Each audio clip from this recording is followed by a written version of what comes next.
Se você tem filhos, sobrinhos ou adolescentes por perto, você não pode perder essa minissérie. Adolescência da Netflix está com 99% de aprovação no Rotten Tomatoes. E é a série do momento. Vem falar disso comigo depois da vinheta.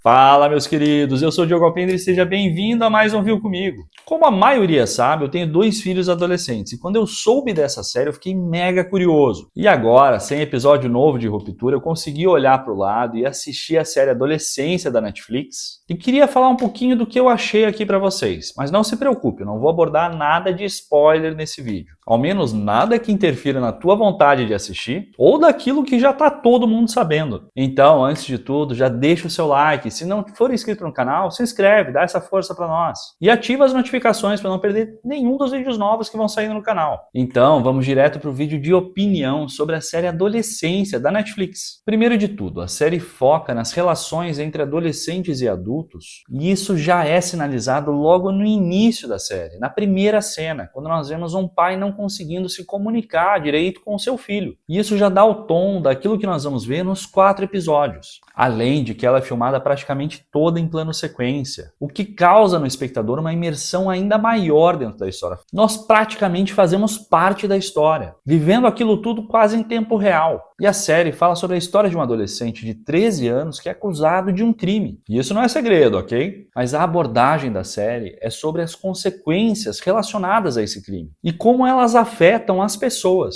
tanto diretamente ligadas quanto indiretamente ligadas. Na escola, na família, e como é difícil decifrar a mente de um adolescente, em todos os aspectos. E é aqui que eu acho que vale fazermos uma reflexão. Quem lida com adolescentes hoje em dia sabe o quão difícil é se comunicar, se conectar e até mesmo compreender o que se passa na cabeça de um adolescente. Compreender, então, e entender é praticamente impossível, já que as coisas estão mudando tão rapidamente que quando você acha que entendeu alguma coisa, você já desentendeu. E é engraçado que muitas vezes nós caímos na armadilha de comparar com a nossa própria adolescência. Que pai nunca disse, mas na minha época eu fazia isso, isso e isso, e se fizesse isso, apanhava ou ficava de castigo, ou sei lá o quê. Gente, eu mesmo canso de fazer essas comparações. E é injusto, é muito injusto. Se formos pensar na adolescência, ou pelo menos na minha adolescência, sem celular, sem redes sociais, e logo no final da minha adolescência, com a chegada ali do ICQ, dos Messengers e do bate-papo, por exemplo, do UOL, essas inclusões já causaram uma grande mudança. Nós que nascemos nos anos 80 ou até nos anos 90, vivemos grande parte dessa revolução tecnológica que evoluiu da internet e dos devices portáteis. Nós sabemos o que era gravar uma música no rádio numa fita cassete,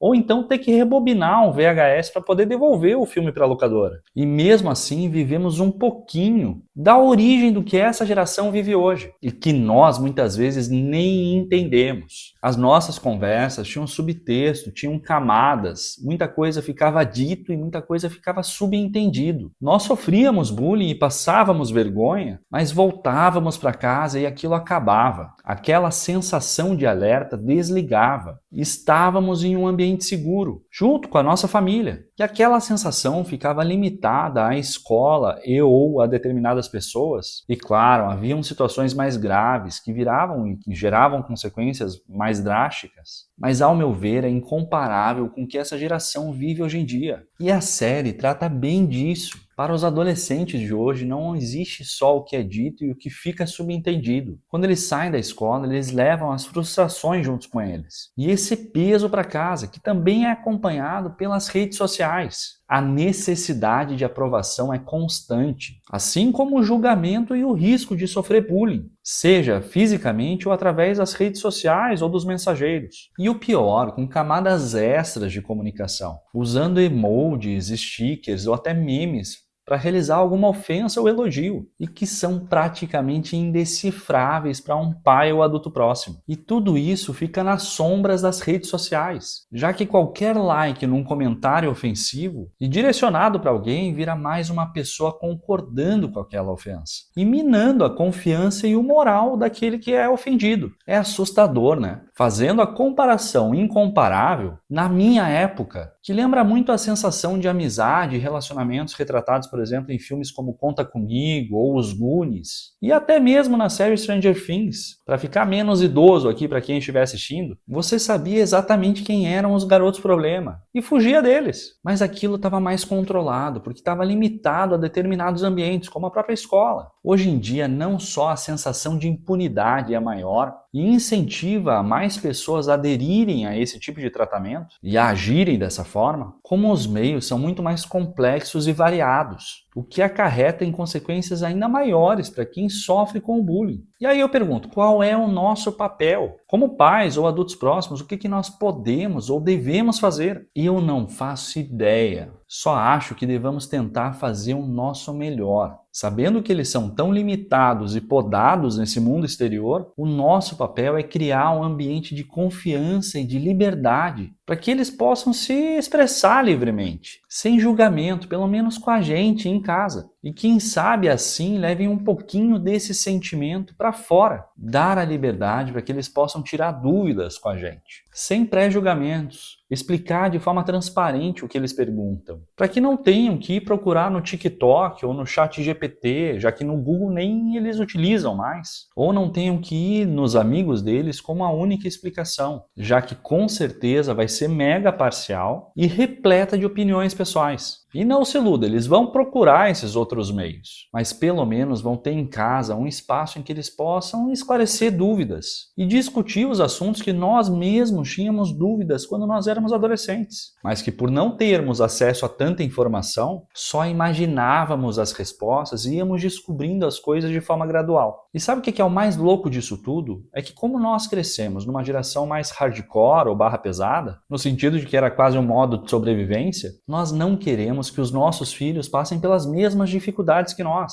E com isso nós estamos mais preocupados, mais presentes, mais envolvidos e, consequentemente, mais julgadores. E isso cria neles uma necessidade de aprovação ainda maior, já que por serem julgados pelos seus pares ali constantemente, acreditam que nós estamos julgando eles muito mais do que na realidade, criando também um medo de nos decepcionarem. E um sentimento de frustração quando não conseguem chegar a um objetivo ou conquistar algo. Ou seja, se estamos distantes, nos tornamos omissos. E se estamos perto, nos tornamos uma pressão adicional para tudo o que eles já estão vivendo. Viver nesse momento não é fácil, né? Até porque muitas vezes crescemos em um ambiente com menos recursos e menos possibilidades desse que nós estamos agora, e com isso tentamos compensar neles uma boa parte das nossas frustrações. Não conseguimos nos tornar jogadores de futebol e com isso transferimos para eles, criando pressão e expectativa. Trabalhamos mais para tentar dar uma vida melhor para eles e tentamos compensar a ausência comprando coisas que eles nem sequer precisam, quando o que precisam mesmo é mais da nossa presença. Sem julgamento, sem expectativa. Só estar ali, só ser amor para eles. E precisamos demonstrar e agir. E não adianta só falar. Ser amor. Nós somos um pilar de orientação para o que está certo ou errado. Somos o exemplo e provavelmente aquilo que eles se tornarão no futuro com os seus próprios filhos. Então é importante que nós demonstremos para eles o quanto nós os amamos, o quanto nós aceitamos eles do jeito que eles são e estamos ali para o que der e vier. Dinheiro se ganha e se gasta, mas o tempo com quem se ama, esse sim é finito. Esse vai fazer falta lá na frente, quando eles tomarem as suas decisões e assumirem as consequências por essas decisões. Precisamos estar presentes com os nossos filhos, para que no futuro não só eles repitam essas ações com os filhos deles, mas também para acolher quando alguma coisa de errado acontecer. E pode ter certeza que mais cedo ou mais tarde vai acontecer. Sejamos amor e orientação para os nossos filhos. E mesmo assim nós não estamos imunes ao que não vemos e não conseguimos compreender. Precisamos também reduzir o nosso auto-julgamento e aceitar que estamos todos dando o nosso melhor. E a série mostra bem isso. Dos 4 episódios, nós temos bem claro uma divisão dos pontos de vista, demonstrando como as consequências do que aconteceu é vivida e percebida por diferentes olhares. E ainda com atuações impecáveis. O adolescente principal na série é absurdamente bom. E pelo que eu li a respeito, foi o primeiro papel dele. Sensacional! O terceiro episódio me deixou sem respirar. E parece que passou em 10 minutos. E o último episódio é emocionante. Não tem pai que não se identifique com as cenas que aparecem ali. E se não bastasse a série ter sido toda gravada em plano sequência, sendo necessário ali diversas tentativas para que saísse da forma como eles gostariam, de ter sido a primeira atuação do ator que fez esse adolescente, e de toda a carga emocional que a série trouxe, o idealizador da história é o pai dessa família. Que série, amigos! Então, para uma série no estilo de maratona, bem estilinho Netflix, vale muito a pena. Se ainda não assistiram, assistam a série Adolescência na Netflix. E aí, eu tô certo nessa reflexão? Sinceramente, eu não sei. Mas como ninguém sabe exatamente o que fazer, e imagino que todos nós estejamos dando o nosso melhor, prefiro levar a frase do Carl Sagan bem ao pé da letra. Diante da vastidão do tempo e da imensidão do universo, é uma honra dividir um planeta e uma época contigo. E curtir cada momento com os nossos adolescentes.